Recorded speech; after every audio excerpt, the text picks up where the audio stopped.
तो नमस्कार दोस्तों, स्वागत है फार्मा फ्रेंड पर। एक्ने की समस्या में काफी हद तक पॉपुलर प्रोडक्ट एक्ने स्टार कैसे कार्य करता है जानेंगे इस वीडियो के माध्यम से। एक्ने स्टार काफी पॉपुलर रहा है, लेकिन बहुत सारे लोगों के मन में प्रश्न आता है कि कार्य कैसे करता है, हमें इस्तेमाल करना चाहिए या नहीं, क्या साइड इफेक्ट है। वो सारी जानकारी इस वीडियो के माध्यम से हम जानेंगे।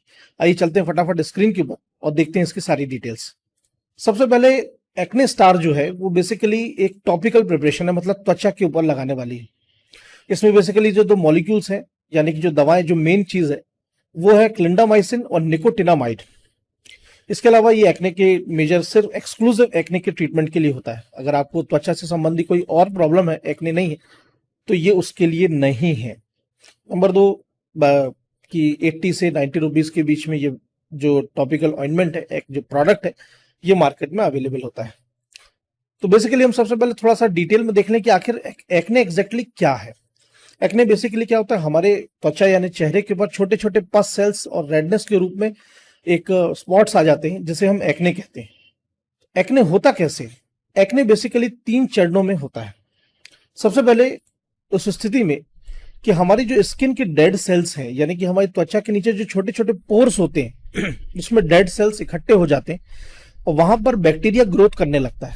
और ये बैक्टीरिया एक्चुअल में सीबम यानी कि जो पस सेल्स हैं उनको जन्म देता है, जिसकी वजह से हमारा जो दूसरा चरण इसका होता है कि जो बैक्टीरिया उस सीबम को बढ़ावा देता है, जिसकी वजह से हमारे जो छिद्र हैं छोटे छोटे वो बंद हो जाते हैं। और तीसरा ये कि हमारा जो सुरक्षा प्रणाली हमारे शरीर की वो सक्रिय होती है और जिसके प्रतिरोधकता यानी कि इससे लड़ाई करने के लिए उस पर्टिकुलर पॉइंट में स्वेलिंग आ जाती है, पस और इन्फ्लामेशन हो जाता है, जो कि एक्ने का रूप ले लेता है।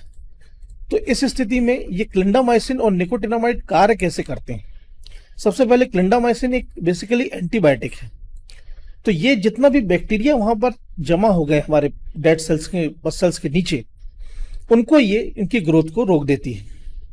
और दूसरा निकोटिनामाइड जो है, इस बैक्टीरियल सेल्स और पोर बंद होने की वजह से पस सेल्स जो इकट्ठा हो गए, जिनकी वजह से सूजन आ गई है, वहां पर एंटी इन्फ्लेमेटरी कार्य करती है, मतलब सूजन को कम करती है। और ऐसे करके ये दोनों एक्ने का सफाया करते हैं। तो ये बेसिकली इसकी कार्य प्रणाली है।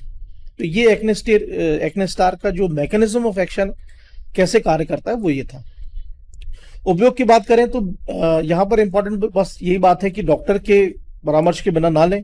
एक्ने स्टार एक एंटीबायोटिक मेडिकेशन है और ओटीसी प्रोडक्ट नहीं है, मतलब ओवर द काउंटर प्रोडक्ट नहीं है। आप ऐसे ऐसे नहीं खरीद सकते, तो डर्मेटोलॉजिस्ट की सलाह के बिना इसे ना खरीदें।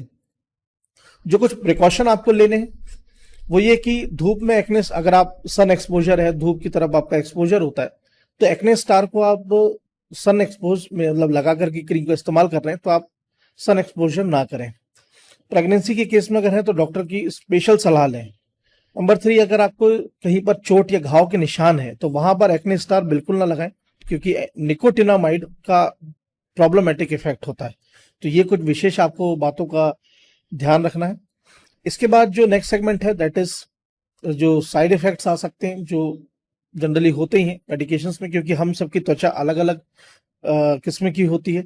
किसी को सूट करती है, किसी को नहीं करती, क्योंकि जो क्लिंडामाइसिन है वो हर पर्टिकुलर स्किन की टोन के हिसाब से सूट नहीं करता है। तो कुछ साइड इफेक्ट जैसे कि सूखापन आना, ड्राइनेस, रेडनेस या फिर ईचिंग यानी कि खुजली होना, ऐसा कुछ भी आपको फर्स्ट टाइम के प्रयोग में होता है तो तुरंत उसे बंद करें और डर्मेटोलॉजिस्ट की सलाह के बाद ही उसका उपयोग करें। इसके बाद जो नेक्स्ट कुछ चीजें सुरक्षा सलाह से हैं वो ये कि शराब के सेवन में कोई कॉन्ट्राइंडिकेशन नहीं है और pregnancy, lactation, liver disease, driving, इन सब से कोई भी इसका कोई प्रॉब्लम नहीं, आप बेफिक्र होकर कर सकते हैं। मुख्य जो प्रॉब्लम जिसकी एक्ने स्टार की जिस चीज के साथ है वो है सन यानी धूप। धूप में उसका एक्सपोजर बिल्कुल भी ना करें, ये बहुत विशेष एक ध्यान रखें। तो ये थी एक्ने स्टार से संबंधित कुछ बेसिक जानकारी। ये वीडियो आपके लिए जानकारी भरा था कि एक्ने स्टार इस्तेमाल करना चाहिए कि नहीं करना चाहिए। यहाँ पर मैं और कुछ चीजें आपके लिए ऐड कर देता हूँ कि एक्ने स्टार उन्हीं को यूज करना चाहिए जिन्हें स्पेसिफिकली एक्ने की प्रॉब्लम है। अब वो जो आपको समस्या है वो एक्ने ही है कि नहीं, इसके लिए आप डर्मेटोलॉजिस्ट को जरूर मिलें एंड उसके बाद जो प्रिस्क्राइब्ड है वो करें। तो ये डिटेल थी आपकी जानकारी के लिए। तो बस चलता हूँ, जल्दी मिलूंगा अगले वीडियो में। तब तक के लिए सतर्क रहें, जागरूक रहें और स्वस्थ रहें। नमस्कार।